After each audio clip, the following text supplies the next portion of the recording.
Welcome to Between State Lines.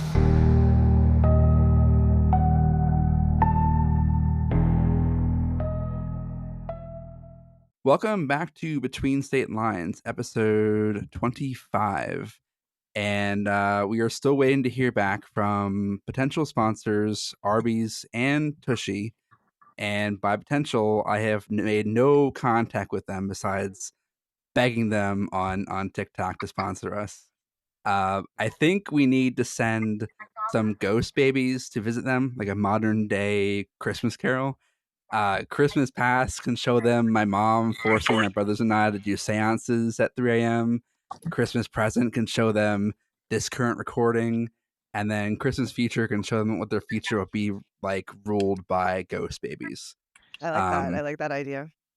Exactly. So, Mhm. and today we have a special guest with us, Danielle, our good friend from TikTok. Hi.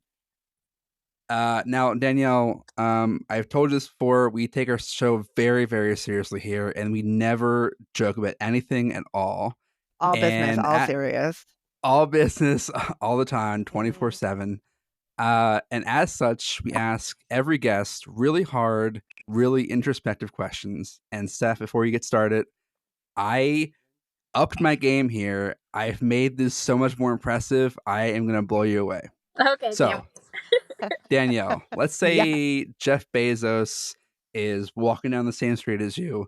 Okay. Obviously, you give him the finger, just like all of us would. As you do. Yep. But instead, he stops and makes you an offer. He'll give you $10 million. All taxes are paid by him. So it's 10 million net. In return, though, you have to let him cut off a single body part and keep it. You're guaranteed to live. It's nothing vital like your ears, your nose, eyes, head, etc. And it could be as small as a pinky, or it could be like your foot. Are Okay. you taking the money? Does he get to choose, or do we get to agree before I agree? Like, do I know what body part he's taking it before, or is that at his choice? It's his choice. You got to agree, and then he chooses, and then Ooh. Oh. I mean, $10 million, I feel like I could get a replacement if need be, if anything, right? For cheap money. I mean, I don't know how much feet go for these days, but it's definitely not 10 million. I would probably do a lot less for 10 million. So I would say yes. Like I would, yeah, take it. As long as it's not a vital piece of me, I would really hope for a pinky to go. I feel like that would, or a toe, something like that. But if it's a foot, I mean, so be it. 10 million. Yeah, that would solve all the problems. Like everything. I'd be set. Yeah. Yes. Yes, Jeffrey. Yes. Steph is not as willing to agree to these terms as you and I Okay. are. Well, okay, it was a lot less back in the day. It was a lot less, and it was like a whole hand or a whole arm. At one point, it was like feet. And I don't know. Yeah, like I think if you know beforehand and it's that amount of money, because I just think that you didn't understand how much hand surgeons are. Like, that's a Yeah. lot. And the Yeah. success rate. And then at that point, like, I don't know, one of my greatest fears is phantom limb. I hear that's awful. It sounds terrible. Yeah. Yeah. No, I can't imagine how often I would drop things or expect to pick it up and I Yeah. just don't have anything there. I don't know. Mhm. So I think that you're upping your game. Yes, it makes it more likely. And plus, like, at this point, you need a whole different kind of sponsor. At first it felt like we were going after the people who might be in it a little bit for the pain. They don't have as much money. Now Mhm. we have one sponsor we're going for.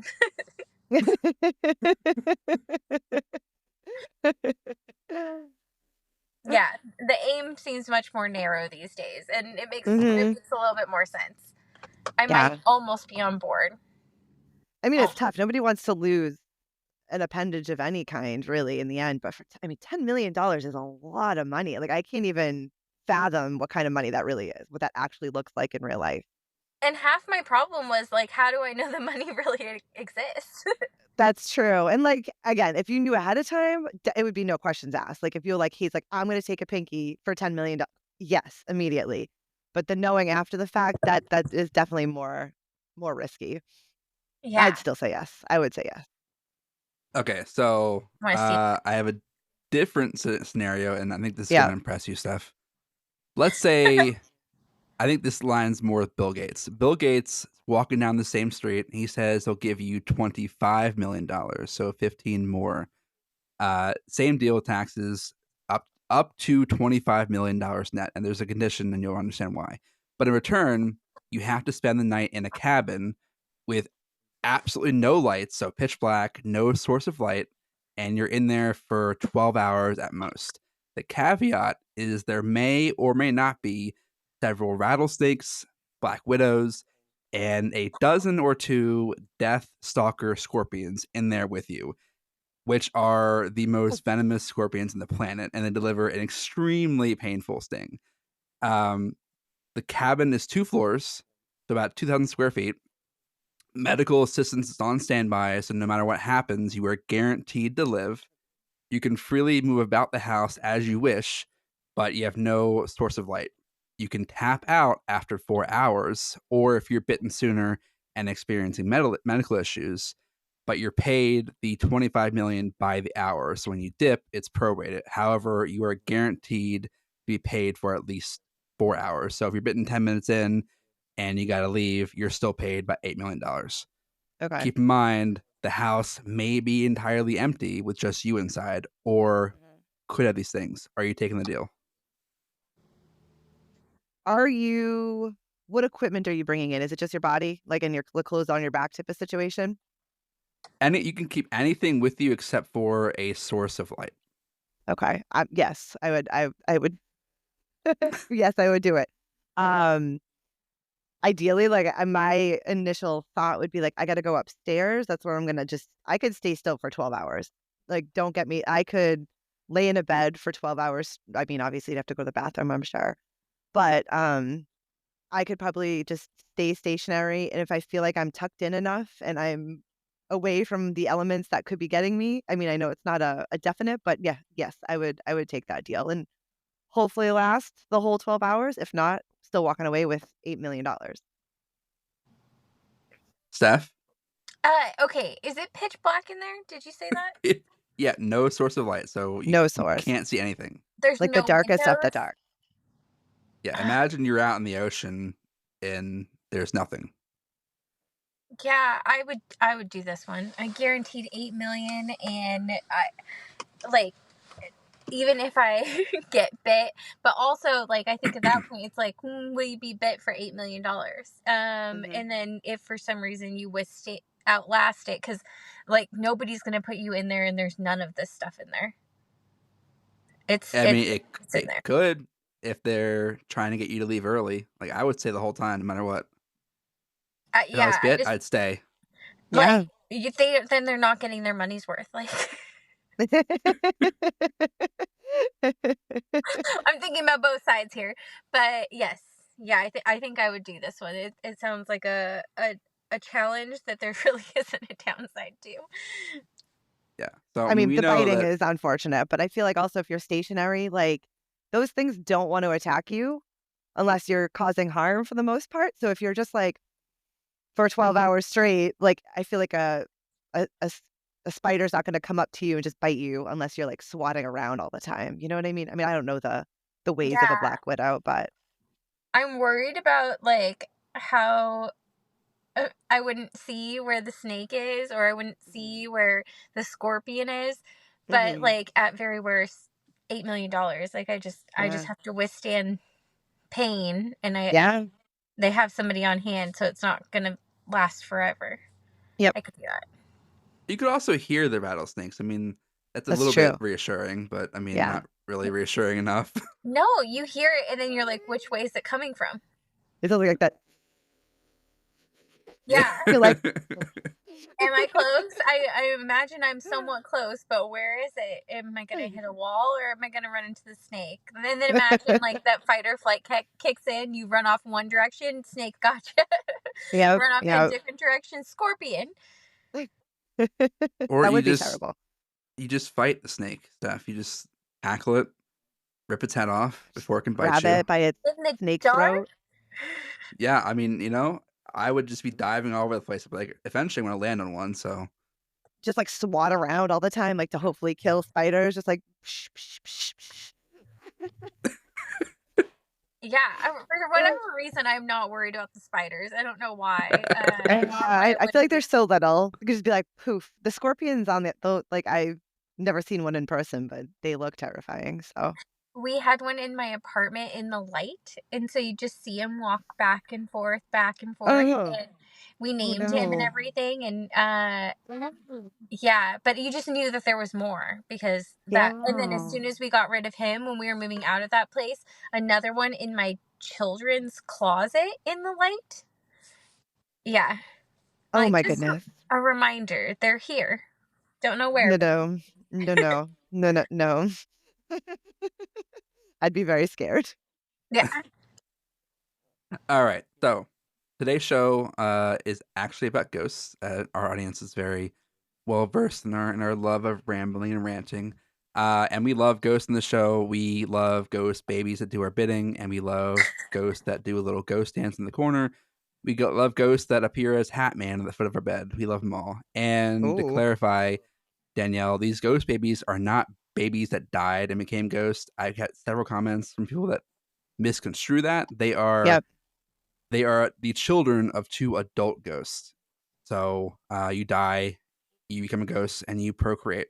And as we found out when I was 12 years old, real ghost hunters do not like talking about this topic. And I got banned from a ghost hunters chat room for asking what would happen if you walked in on two ghosts procreating. So Oh my god. it's a touchy subject with them. I suppose so. Why they take it serious, like personally, you know what I mean? Like, But before we get started into ghosts, I heard this really crazy story. It has nothing to do with ghosts, but it's just as creepy. And I heard it on TikTok. So this lady apparently went on a first date with a guy who she met off Tinder. I think Tinder is still a thing. I don't know. I think it is. But they had a good first date. He paid for the date, and they went their separate ways. And they're going to essentially plan for another date. But he texted her like an hour after they parted and said, "Hey, I got locked out of my my house, and my roommate is not in town. Can I come over and hang out while I wait for him to come home?" And she weirdly, I mean, I wouldn't say this, but she said, "Yes, sure, that's fine. Come over." So he came over, Odd, but yes. and they were chilling for a little bit, and then she went to bed. And before she went to bed, she had the foresight to like lock her door, her bedroom door, which I guess is a good sign. I mean, she let him in the house, but I mean, at least that's one thing. And then at like 3 a.m, he knocked on her door. He slept on the couch, asking for a phone charger because his phone died. And so she said, "Yeah, there's one on the kitchen counter," without opening the door. You can use that one. And then like 10 minutes later, he came back and said, "Oh, that one's not working. Can you come out here and give me one in your room?" So creeped out, and a huge red flag. She Yeah. called the police, and the police came in, detained him, and then knocked on her door. She came out, and her entire living room was covered in like plastic tarp, and there was a bag of tools, power tools, in the kitchen. And the police were like, "Yeah, I mean, you probably were almost murdered." Oh my god. I don't know if it's true, but knowing men, it probably is true. Well, But like, I holy shit. mean, it's not like completely shocking.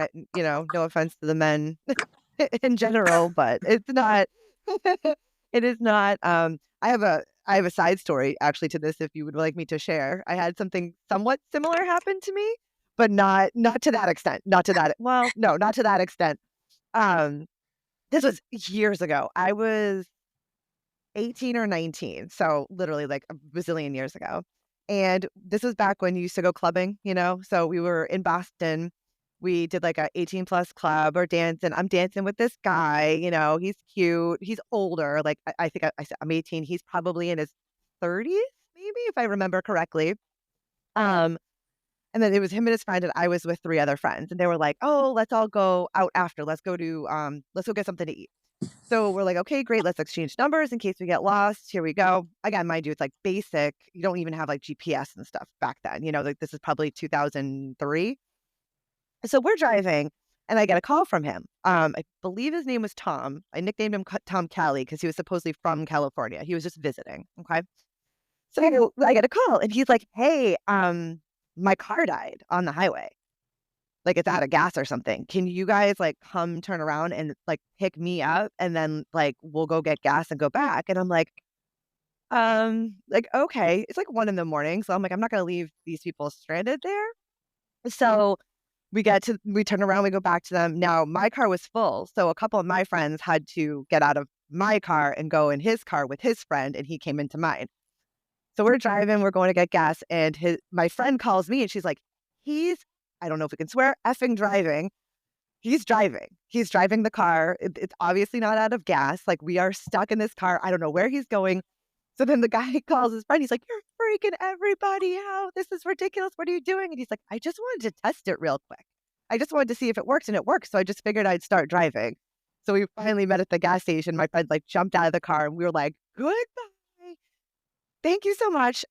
I did let him come over after, and I'll skip the rest of that story, but I didn't die. So I still to this day don't know if that was just like a ploy to like separate us or what happened.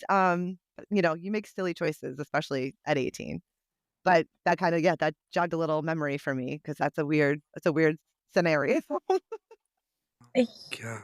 Yeah, that sticks in your mind. I know I've told the story before that going out to the bar with one of my best friends, and we went to a different bar, and then at the different bar we meet some guys in line for getting drinks, and they were like talking about how they were going to go play volleyball the next day, and they were at the community college that I went to, and so I was like, oh, that sounds like fun. And they got my number so that we could play volleyball at the community college the next day. And then when I get home, he sends me a video of me walking across the floor at the first bar. And I was like, instant block, like blocked him there. He found me on Instagram, Facebook, has since found me on TikTok. So like he's blocked everywhere. Cause I was like, I don't know what kind of like social awareness you have, but like but that's not really right. creepy. Like, why would you take a video of me and then later on meet me somewhere else? Did you follow me? Yeah, because he had that video before you guys started talking, which that makes it so much creepier. Yeah, and didn't say anything about it, but then like sends it to me at like 2:00 in the morning. Yeah. I like woke up to this and I was like, oh my God, block. And then he like sent me something on like Instagram and then sent me something on Facebook. And the one on Facebook was like, your kids are really cute. And I was like, nope. Why are they so creepy? Why? Yeah, I don't know if this is a man thing or what. No, I think that's extra. That's definitely a little extra, I think. I mean, it was really scary. Yeah. Oh my. Yeah. Every time I hear that story, Steph, I'm like, God, you. Yeah, no. I mean, I've seen your TikTok stuff, and you have all these. I'm sure Danielle, you the same problem. All these weirdos commenting. I know Steph's like, oh, you have the most beautiful eyes, your green eyes. On like every video, it's the same person. I'm like, yeah. TikTok's weird like that. You're just, as long as they're not completely creeps, like just, you get like those DMs or those requests, because I have like my DMs turned off unless it's like people that I am friends with on TikTok, but you still get the requests, and it's just like what, sir? What do you think is gonna happen right now? What do you think we're gonna do? Yeah. What are we doing here? Yeah. What is your goal? What's your end result? And do you really foresee this happening like the way you imagine it to? Gotta love it. Gotta love the internet. Yeah. So that is our little foray into men being creepy and wild. But so today's about ghosts, and Danielle, I believe you have a few stories that you're gonna share with us. I also pulled some from Reddit. So Danielle, I'll let you go first if you want. If you have any stories you want to tell us. I have stories that don't pertain to me specifically, but family members and what have you. I have not been blessed with personal experiences myself, and it actually really bums me out because I'm huge into like paranormal and like I watch all the ghost hunting shows, like Kindred Spirits, like my jam. First of all, Discovery or whoever owns it now has not renewed any of the ghost hunting shows besides I think Ghost Adventures. And I'm like I've gone through them all and I've just keep rewatching them because I have nothing else to watch now. Like I love Ghost Hunters, I love Kindred Spirits, I love the Holzer Files, like all of those. And nothing's being renewed and I'm sad about that. Um but anyways, yeah. So I'm a big fan of ghost hunting. I love all the shows. I get into it. Um Personal experiences, no, but family members, again, yes. So I have my grandmother who is now passed. She had her brother, and her brother's house was on Long Island, and it was haunted. Okay, so they bought this is probably like the 70s. They were told it was haunted. The real estate agent told them it was haunted. They got in, and it was an immediate like, oh, this place is haunted. Turns out, back in the day, there was a man that lived there, and he was a slave owner, and the slaves killed him in the house and put him in the trunk in the basement. So supposedly this was the ghost that was haunting the house. He wasn't mean. He was pretty friendly, but he was like a jokester and he liked to just mess around and do things. So my grandmother's real experience was she had gone for a visit and she's staying there and she's just joking around and she's talking like she's telling a story to the, her nieces and nephews and she's like, okay, they knew his name. I can't remember what his name is now, but they knew who he was and what his name was. And she's like, don't play any tricks on me tonight. Like, leave me alone. And she goes to bed and she's like, Danielle, she's like, I hadn't fallen asleep yet. Like, I'm laying there. She's like, all of a sudden, I felt this tightness around my waist as if somebody was straddling over me. And she's like, I couldn't move my arms. I couldn't move my legs. I couldn't move my hips. She's like, the blanket was like tucked under me. And she was like, and it was a good solid like 2 full minutes. She's like, I'm just laying there. And she's like, finally I screamed and I was like, oh. And then like it released and she like jumped up and went into the kitchen. She's like, I couldn't sleep like for the rest of the night. I was so scared. But I guess he would just do funny stuff like that. He would like move something across a room, like very like real paranormal stuff that was like not, oh, could this be something else? Could that be something else? And I was like, I so wish that back then they could have recorded it, because it was happening so constantly. Um, and then actually speaking of my grandmother, like I said, she's passed away. And my dad, who's not religious, he's not into ghosts. He's like he was a Navy SEAL. Like he's very like, um, my mom had been in the hospital. And so she was out of the house for like a couple of days. She was pretty sick.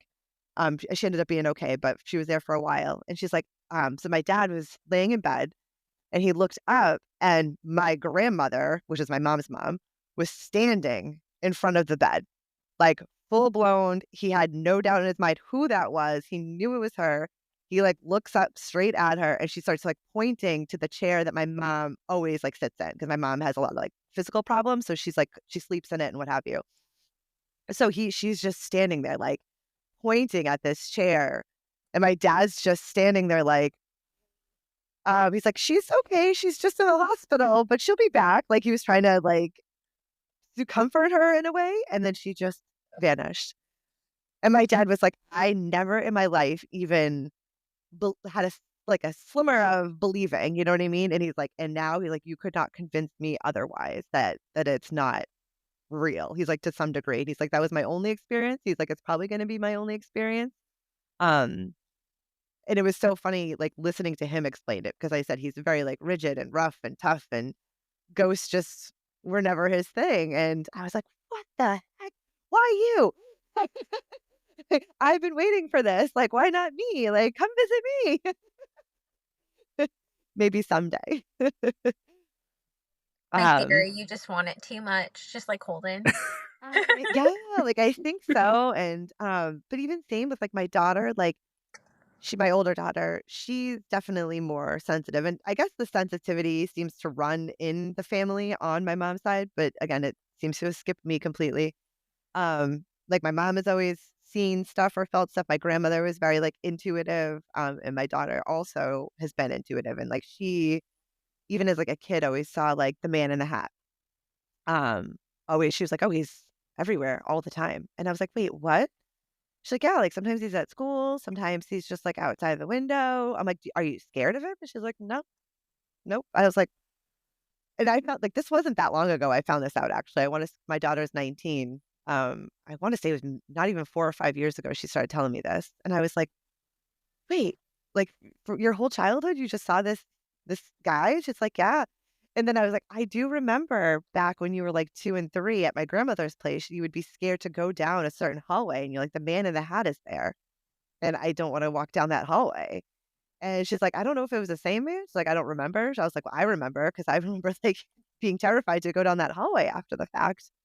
Um, and I find that very interesting. And she's like, yes. She's like, sometimes I see like fingers go under my door, or like I'll see like floating heads. And she's like, but it's you, but it's not you. And I'm like, so I don't know if it's here. I don't know if it's just her. I don't know if I'm just not picking up on it and seeing it, but I'm trying. I'm trying. I don't know if I want to see things that she sees. The fingers under the No. door or the floating heads. Yeah, I don't think I'd want that. Like, I mean, I guess if you're like trying to get the experience or you want the experience, you have no idea how it's going to come to you, and you have to be like, okay, that sure, whatever happens, happens. But I think I'd be probably terrified in the end, especially if it was something to that creepiness. Yeah. A brave kid. Yeah, I'm so jealous that like your daughter and Steph have both seen the Hat Man in some variation or form. I Mhm. have seen ghosts in my life, but I've never seen Hat Man, and I'm um, so bummed. I don't know. I was pretty scared. Because yeah, it had like the same kind of thing where I thought I like envisioned this guy in a hat walking his dog in the front yard as I was going to sleep at night. And I think that it was my heartbeat, or that's what I tell myself now, that I would hear the footsteps. oh, And I was petrified. And so I'm yeah, pretty positive my heart rate would speed up and his footsteps would be like quicker. yep.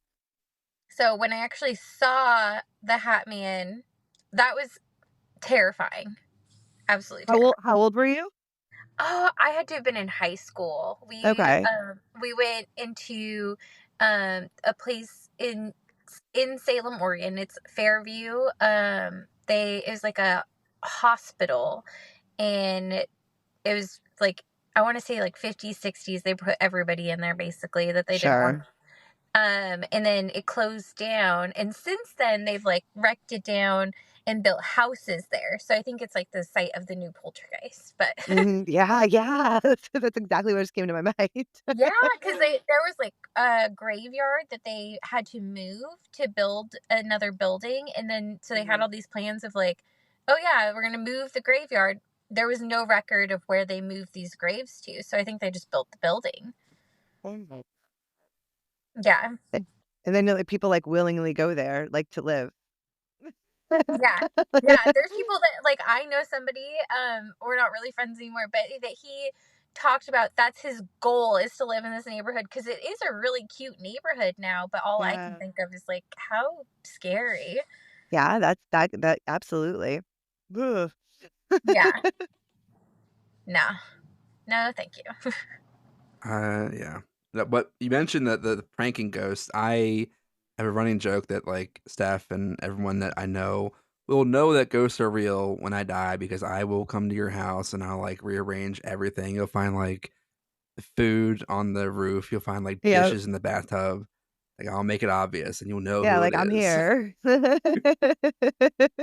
That's what I always think. I'm like, who knows what happens? Like, I have no idea how it happens. I'm not particularly like, religious, so I don't know if I believe more in like energy or what have you in the end. But like, do they get to choose, or do they not get to choose? Because I feel like I would want to do it. Like, but I'd want to do it in like in a nice, but I don't want to be stuck someplace. I don't want to be there against my own will. Like, I want to know that's what I'm doing, and I want to go mess around with people and make them like known that I'm there. But I want to be able to leave if I can leave. You know what I mean? Maybe it's like when you die, you meet, Jeff Bezos, and he offers you the makes you an The offer you option. can't. Maybe.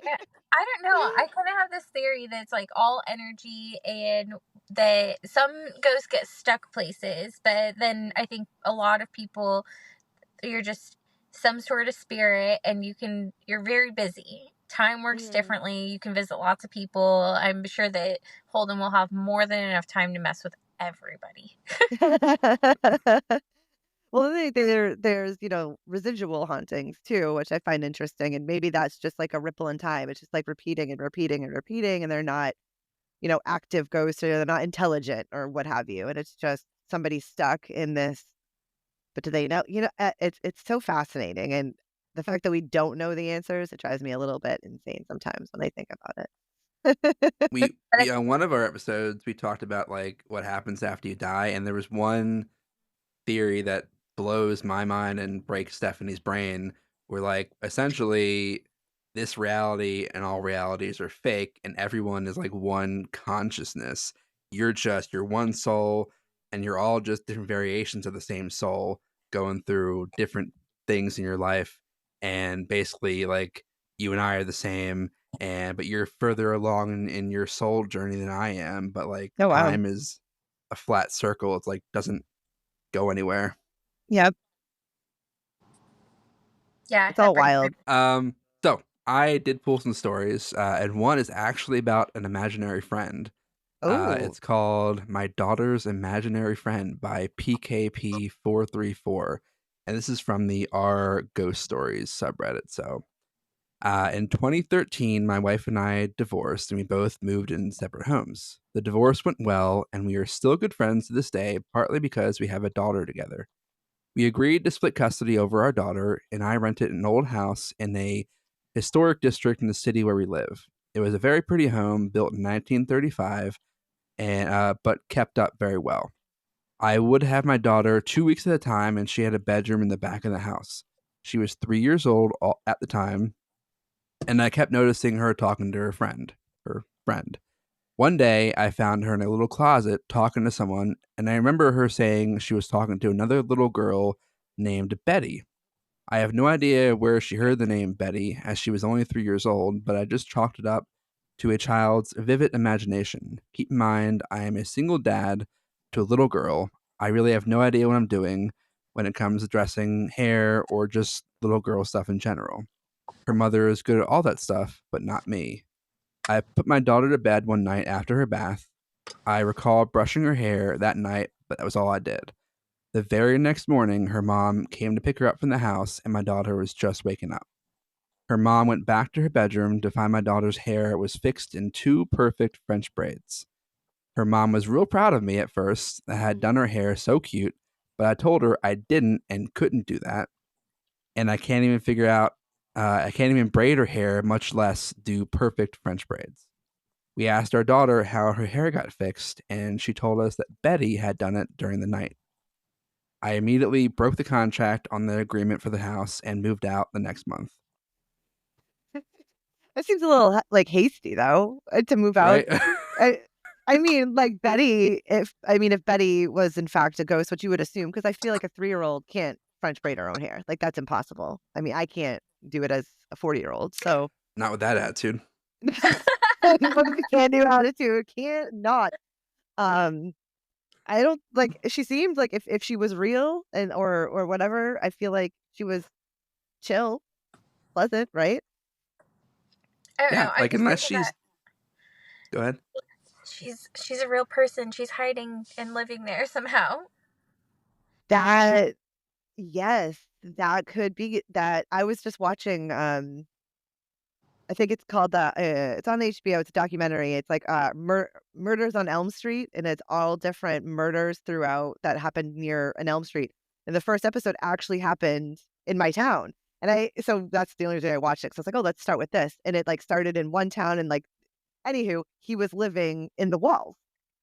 Like, and he was just in like he was like not he murdered somebody, he ran, and then he ran to somebody else, and he just like lived in their walls. And like it was two daughters, and they were um their mom had passed away, and they were using a Ouija board.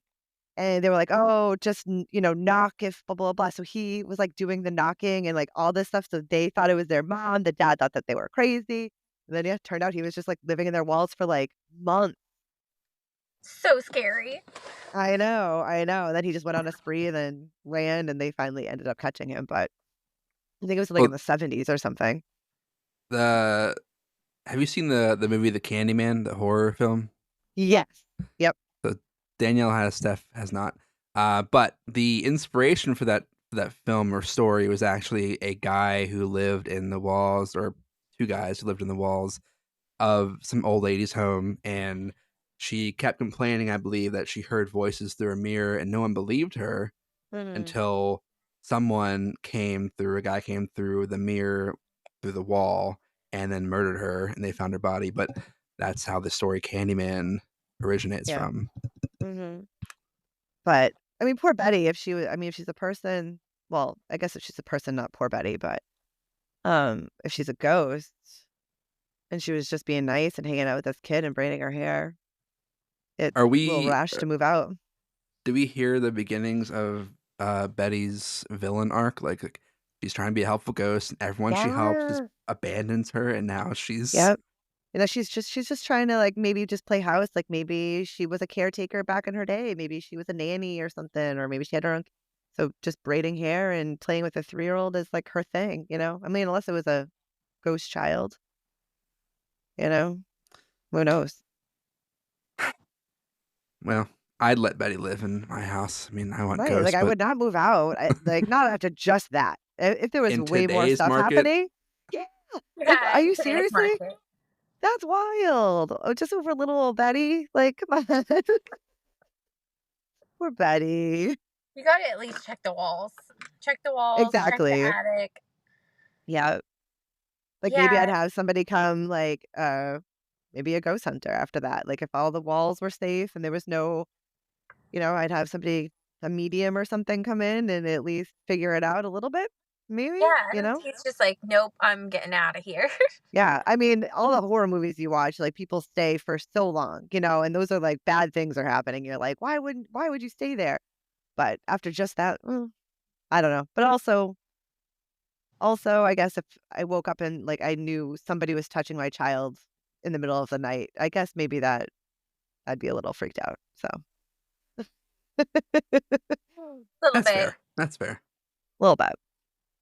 I think we're still, maybe the daughter did it. Maybe we're just discarding a 3-year-old genius who is. Yeah, maybe it was just a real true imaginary friend and maybe she was watching YouTube tutorials on how to braid and Honestly, it's so hard to do a 3-year-old's hair. Like, my yeah. daughter is absolutely feral. She's 3, and like, if I'm getting help with that, that sounds great. Yep, be like, "Please, thank you so much for your assistance. Thank you. How can I Yeah, help?" don't forget to tip Betty out.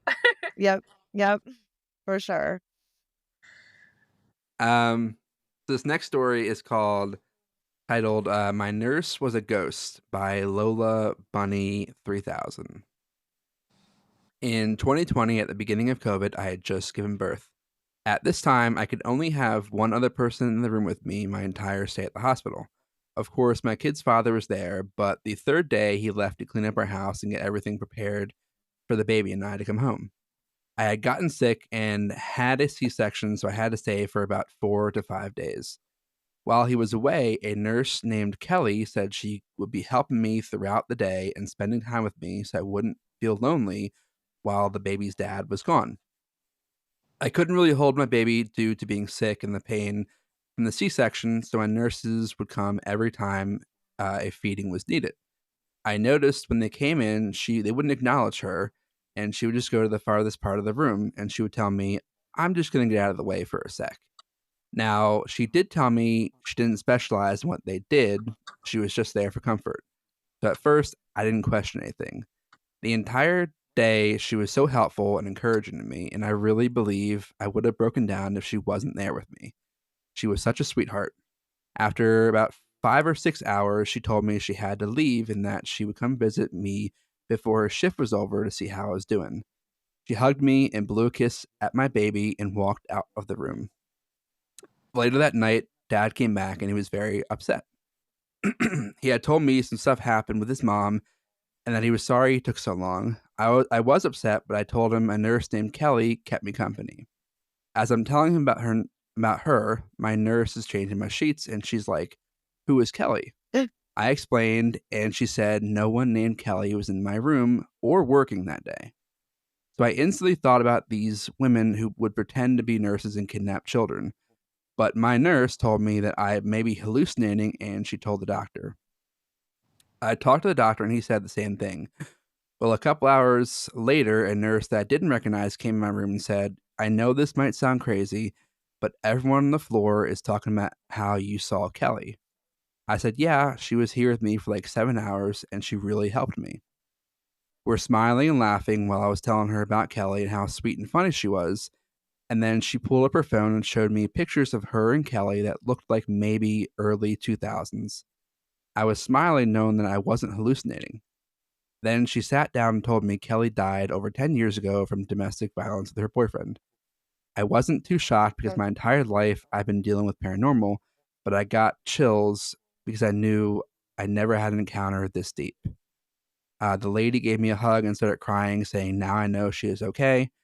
And since that day, I've been wondering why Kelly came into my room and helped me, and I kind of wish I could see her again. Oh my God. Like, I have goosebumps. Right. Oh my goodness. Like, I mean, the nurse, the Kelly and herself, like, maybe that was just like her whole thing. She just wanted to, she felt like she had to help and just be there and comforting, and that's her purpose. And oh my goodness. And it sounds like nobody else had seen her up until that point, which is interesting. Like, I feel like in those scenarios, like maybe you have stories already going around, like, oh, there's a nurse that, keep an eye out type of thing. But it sounds like nobody had seen her as of yet. Another Yeah. helpful ghost, though. Well, Another help. exactly. Like lending all the hands. And I mean, that's mind blowing though, to think that somebody could have potentially been sitting with a ghost for 7 hours. Like that must take like a crazy amount of energy to stick behind like that, if that's what you're doing. You know what I mean? That's 7 hours to be physically there enough that they're seeing you. Yeah. Yeah. That's so nuts. Yeah, I And mean, then you hear the stories about like people who get in like car accidents and like they're like near death, and they have that person like, "Oh, I saw this man named Joe, and he kind of comforted me through this whole ordeal." And like, where is he? And like, there's no record of a guy named Joe anywhere on Mhm. the EMT staff, and like, it's just your like brain uh hallucinating to give you comfort in that crazy time you're going through all that stuff. But I mean, this lady not only seeing the ghost for all those hours, but the other lady coming in and showing her photos of that Yep. nurse, like, that's crazy. That's crazy. And then it immediately, what a crazy feeling though, because yeah, you're questioning yourself. You're questioning if you did hallucinate. Obviously, you had a C-section, which, things can happen and mess you up a little bit. So you're like, oh, was I like hallucinating? Am I going through something? Is something going to happen type of situation? But then to have the actual photo proof that this was the person, that's nuts. That is insane. That should be a movie. I would watch that. Yeah. They should. I'd watch that Well, too. if we're following the same thought from the last guy, we just close the hospital down. Like, just shut it down. Shutting Shut it down, close the maternity ward immediately. That's it, the end. That is ooh, yeah, that gave me goosebumps. I like that. Mm. Now you've seen ghosts yourself as well, like actual ghosts? Yeah, when I first time seeing a ghost was after my aunt had died. She was also killed by domestic violence. Her boyfriend murdered her, and yeah, it was pretty brutal. But and he only got like 3 years in prison, which is pretty fucked up. What the But especially, I won't go into detail, but like especially the graphic nature of what happened. But I saw her. I swear I saw her probably Mhm. like maybe 6 months after she died in my apartment, and she was just standing in the hallway, just like I could see her silhouette, and she had like this specific hairstyle. It was like, okay, you knew it was her, Mhm. and like you couldn't. It wasn't just someone else in the house, but saw her. And then I was at a Holiday Inn, which I will never stay at a Holiday Inn ever again in my entire life. Because Woke of the up at ghosts like or because of the terrible, like for many reasons. The ghost is one of those like, I don't know reasons. if the continental breakfast was trash or something, you know? It's a mixture of so many things, and the ghost just like cherry on top. Yeah. But I woke up at like 2 in the morning. I was like 12, and I saw a guy standing at the end of my bed, and he had the like trademark green Holiday Inn polo on, and so I thought it was like a worker. And as I like sat up, and it's like 3 minutes of me seeing him like straight, like not me seeing him for 10 seconds and then gone. He like leaned in to look at me as I leaned in, look at him, screamed, parents turned the lights on, and he was gone. Mhm. And terrifying. That yeah. Have you ever done any, like, ghost hunts, like, or gone on to, like, in one a place that's, like, known for ghosts? No, but Steph and I have talked about doing one in Oregon, like going out there and Oh. going through an abandoned asylum, recording an episode. Yeah, because, I mean, here in Massachusetts, I mean, it's like a plethora of places that I could easily go, and, we have everything around here, and there's a lot of places that do, private tours, or you can, rent a place, like, I think we could even like, the Conjuring House you could rent. I think they're finally shutting it down or whatever, but and that's not far. And I'm like, I would love to I would probably be terrified, but I would absolutely love something like that. I think I would be scared shitless. But, like, imagine if you catch something or you see something or you have an experience, like, for me, who's never been able to experience anything, because I don't know why, I don't know what you guys are doing, like, hello? I'm open. Yeah, I mean, I also like my friend and I went. My friend is terrified of ghosts, and he during our journey to this abandoned asylum, he put my like everything in his parents' garage in my backseat and trunk because we're doing like two ghost hunts. We're like going to I guess technically I have gone on a ghost hunt, but not really. Mhm, We were going to this road in Virginia that was supposed to have this hitchhiker on it. As you pass by the hitchhiker 3 times, he hops in your car and like runs you off the road.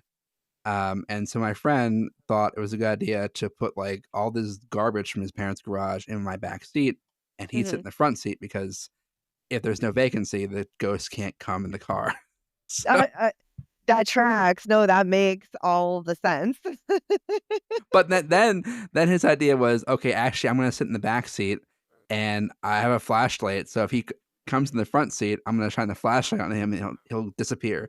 Again, I don't know what logic is there, but that was his logic. I get it. We had a haunted road in my town growing up in Billerica, Massachusetts, called it was Dudley Road. And, on this road, there's, a convent, and the convent, I believe, is still running today.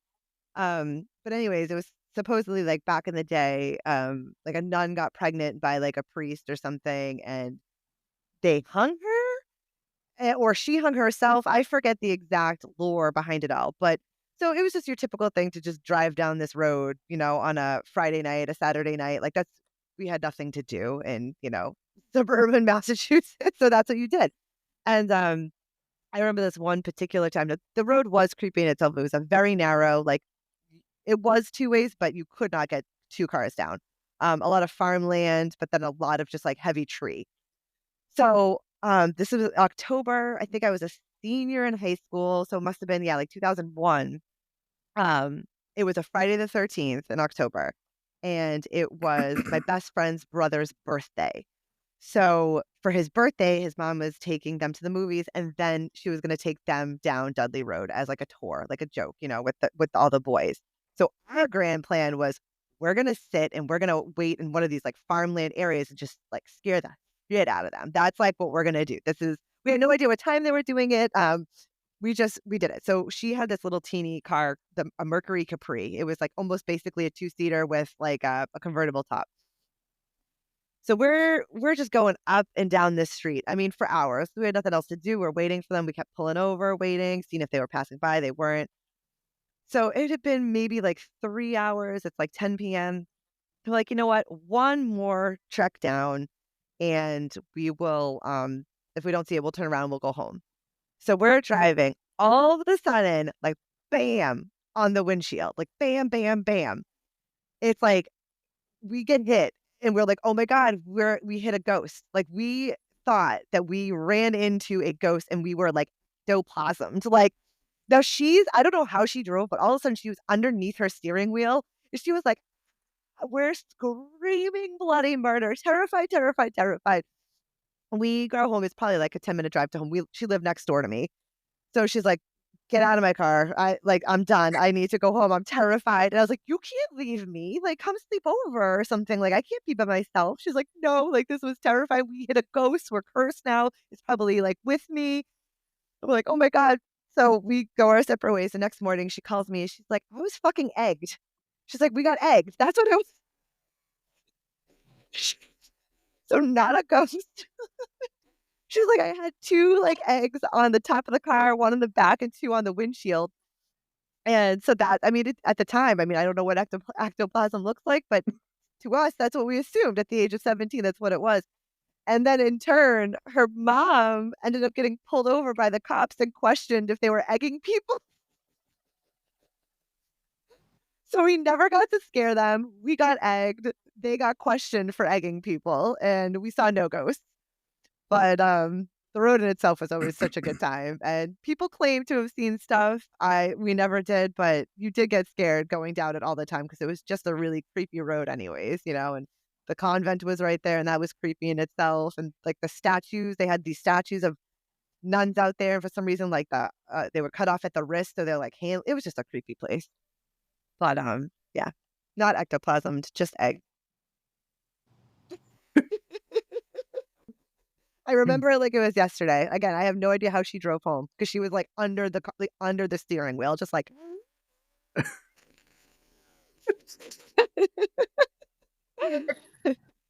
Good times. People doing the egging were out here on this scary road, and all I can think of are those statues with no hands. I'm like, Yep. Jeff Bezos somehow made it out there and talked the nuns out of their hands. But then the greatest thing is, like, they heard us screaming. Like, the people that did it, they definitely heard us screaming, and they were like, we gave them probably the best night of their lives with that reaction because it was just like our reaction was not cool. It was not pleasant. It was not tame. It was full blown screaming our asses off for the like.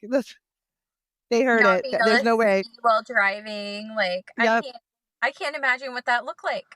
Yep. And then she had that stupid little mini car, and again, like through the canvas roof, they definitely heard us. Like it was.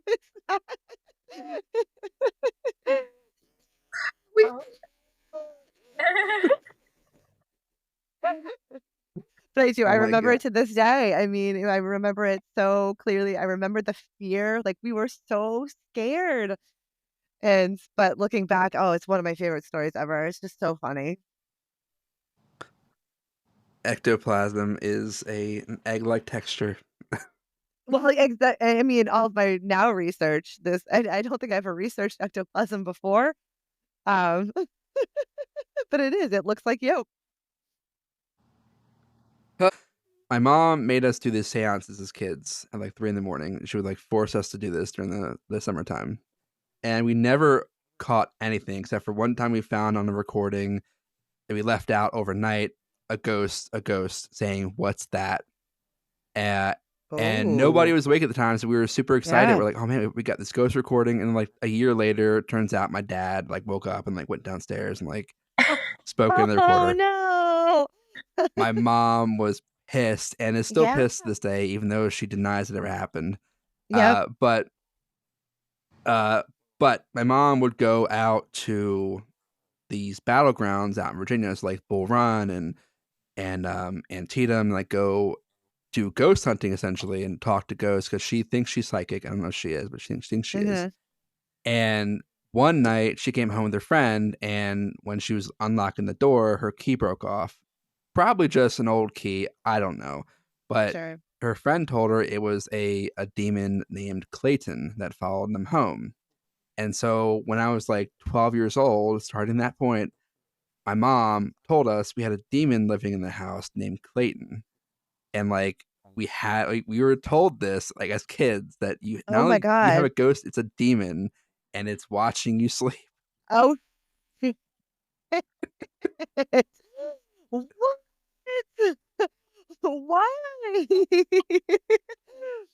Well, like, and like after Wow. the whole like Holiday Inn thing, like when I saw the ghost, normally, like if my daughter saw a ghost and she could communicate that to me, I would like comfort her. I'm like, it's Yeah. okay, it's probably nothing. My mom was like, oh my goodness, you have the skill or like You the have the foresight to gift. see, you have the gift. I'm like, Yeah, you have the gift.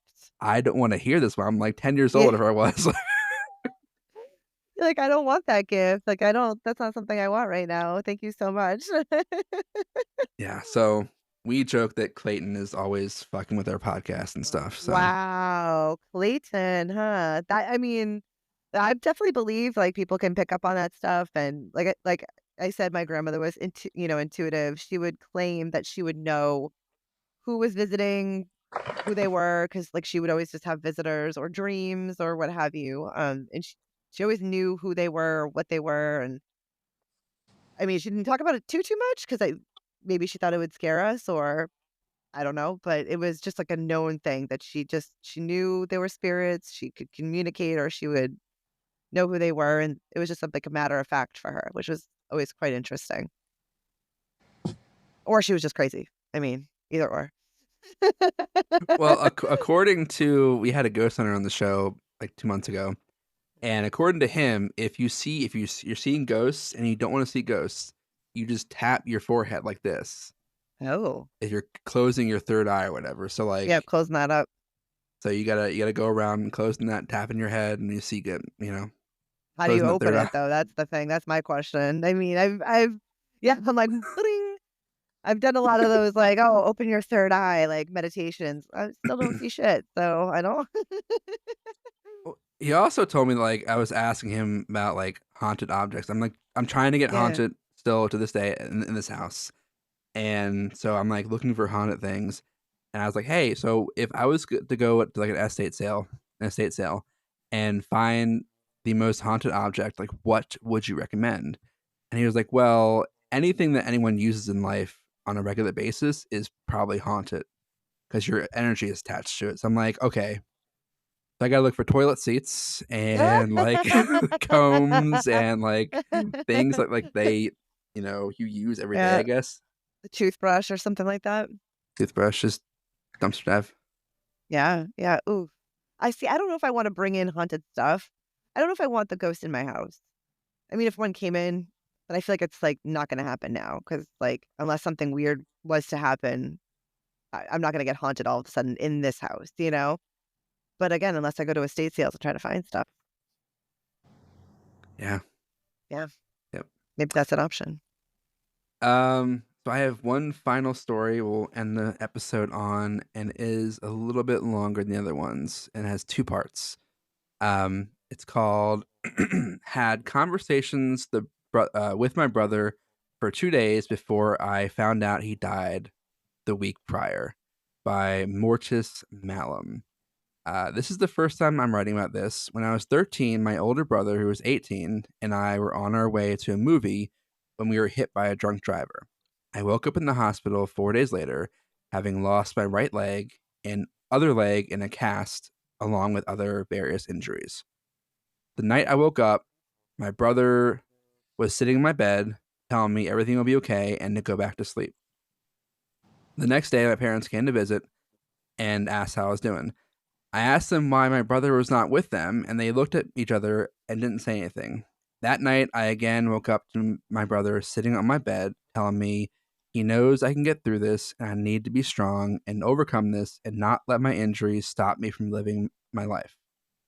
We talked for a bit, him not answering specific questions, but answering more general questions.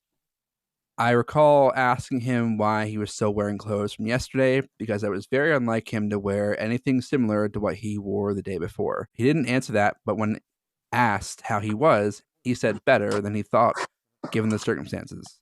He reminded me to be strong and to keep living and not let anything stop me, and how much he loves me before telling me I should go get some more sleep. The next day, my parents again came to visit, and I again asked them why my brother was not with them, and they looked at each other again, and it was only after I said I would like my family to visit together all at the same time, and would like my brother to visit during the day when he can talk more instead of at night, and my dad asked what I meant, and I told him Andy had been coming to visit at night. My mom broke down and left the room. My dad told me it was impossible because Andy died in the accident upon impact. I didn't believe it and argued and ended up having to be sedated. That night, I had no visit, and the next day, my parents brought the newspaper article about the accident. Years later, my fiance had an experience, and having never seen a photo of my brother before, she described him to a T and what he was wearing. This is a story for another time, but it was nice knowing my brother is still around and looking out for me and those I love. Update. Since people asked on my last post, I got permission from my fiance to share this. Something to note before getting into what happened, my brother died when I was 13, and we're both in a car accident. My fiance never met my brother, never saw photos of him before this, and my fiance is bipolar, extreme highs and extreme lows. We had been dating for 4 months at the time and just moved in together. I didn't know at the time, but she had gone off her meds, and this all happened while I was at work, and she told me about it later. She went out for a walk to get some air because she was feeling really claustrophobic, the start of a manic/depressive episode. It got to the point she thought dying would be the best option, and standing at the corner, she thought the best idea would be to walk into traffic. As she took a step off the curb, someone grabbed her and pulled her back and turned her around into a hug. Arms wrapped around her, telling her she doesn't want to do this, that everything will be okay, that she is stronger than she realizes, and it isn't her time. They told her to just breathe nice, slow, deep breaths, and she looked up at him and said thanks. Turned around to wipe her eyes, and when she turned back, the person was gone.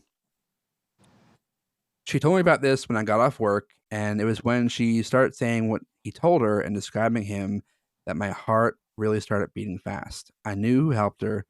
She described him as being 17 to 18, athletic, slightly taller than her, dark brown, shaggy hair, big freckle or birthmark under his eye with a blue shirt that said JS Jenks in a yellow print. I told her I knew who helped her and I can't explain it.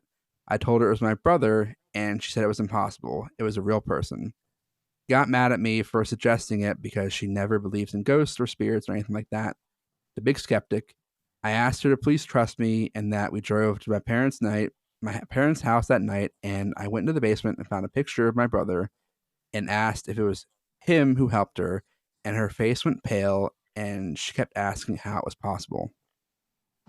I had no idea what to say because I didn't know either, but told her he came to me in my time of need and looks like he came to her in her time of need. Wow. Wow. Like that is, again, another chilling one, honestly. Like somebody so much like wanting to help and wanting to be there, and even as like a young kid, you know what I mean? Like that's heartbreaking, but that is insane. I feel like I'd be trying to channel him all the time if I was him. You know what I mean? Like knowing that he's capable of doing that. Like, hey, like and then like how do you live a normal life after that though? You know? Like I feel like that obviously has to stay with you forever. Obviously, the accident and the passing of him is one thing, but then just having that experience and then your fiance having that wild experience. Like the brother stuff makes sense, but oh my gosh. Like, wow. Yeah, Wow. she's never even met him before. Yeah. And obviously, like maybe he's trying to protect his brother at the same time. Like, oh, if something was to happen to her, that's going to destroy my brother. So let me intervene in this way, because losing her would be detrimental probably for him, considering he lost his brother as well. Yeah. Jeez. And another helpful ghost. This was a helpful ghost day. Yeah. Just move, gotta move towns now. Yep. It's helpful. Or just Yeah, be where really are jealous. Like, yeah, where are these helpful ghosts? Like, come on, guys. I could use a That couple extra hands. So my wife is a big skeptic of anything paranormal, of Mhm. course. And so we had this a friend that my friend's grandmother lived in our town, and we used to go visit her to like help with her internet and like get her computer set up and all this stuff. And we hadn't seen her for about a year, and my wife woke up one morning and apparently had a dream that she came to her and told her she had died. But before she told me that she had this dream, the friend whose grandmother that is texted me that morning saying, "Hey, just so you know, Marva died last night." And so I had communicated this to my wife, and I was like, "Yeah, Marva just died last night." And she was like, "Marva, I had a dream about her last night saying that she had died." And my wife does not believe it's anything. She has the coincidence. Yep. But no, that cannot be a coincidence. There's no way. There's I'm like, absolutely no way. what are the odds that someone you Yeah. hadn't seen in about a year, the night you dream at them coming to you and telling them that they died, Yeah. they died? Yeah. No, that was a visit. Like, and I do believe that like dream visits is a thing. Like, I've definitely experienced those, especially with my grandmother. Like, I'll have dreams that are so realistic, and like we're like in the dreams, we're just mostly catching up. And like she goes to give me a hug goodbye, like I could feel it. Like I wake up and like I could smell her. She had the very like distinct. Her apartment had like a very distinct smell. It was always like pork choppy and peas and you know what I mean, like potatoes type of smell. And like when I have those dreams, like I always have that smell associated with it as well. Like I'll wake up and I could still smell it throughout the house, which I always find like I'm not cooking pork chops and peas overnight. You know what I mean? So I do believe that dream visits are a thing, and I think it's maybe an easier channel, you know? But who knows? Yeah. Yeah. Although my mom, I'll tell you how crazy she is. Among other reasons, she told me amongst her like psychic abilities that the actor Bill Paxton Mhm. from Twister came to visit her one day and just said hey and like left. Yeah. And that was it. And I was like, so you're telling me this like guy who is very famous somehow found you across the country after he Mhm. died? Like, I And think just it's one of said your strokes, hello. Mom. Like, And just like came by just to say hello real quick, and that was it. that was it. Hello, and then peace out. I'm out. Interesting. Really interesting. Yeah. So thank you, Danielle, for joining us. Yeah, thank you so much for having me. This was really fun.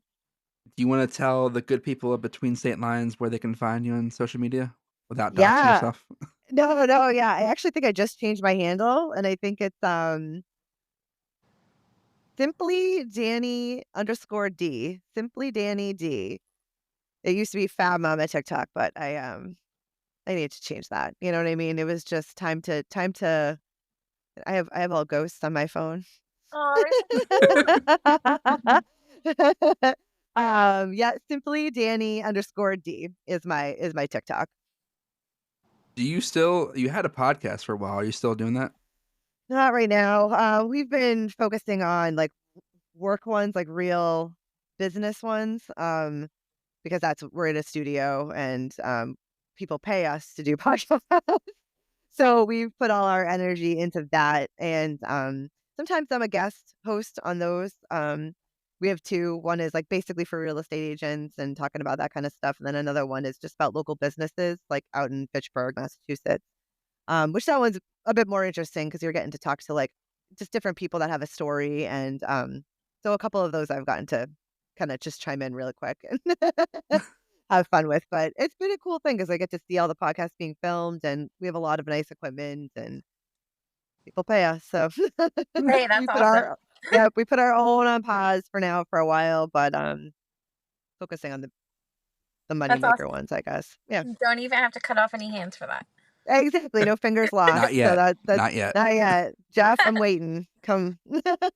Well, and you know for a fact he'd be that kind of guy. Be like, oh yeah, I want to have this Sure. random person's finger in my Oh, office. for sure. I'm sure he already does. Like, that's the thing. And you would just never know about it. We'll never know because he just pays people to keep those secrets. But we Jeff, know. please don't sue us. We We're know you sued. do this, but don't sue Don't- us. Don't cut off my Amazon. Don't cut off. Don't cancel my Prime, please. I need it.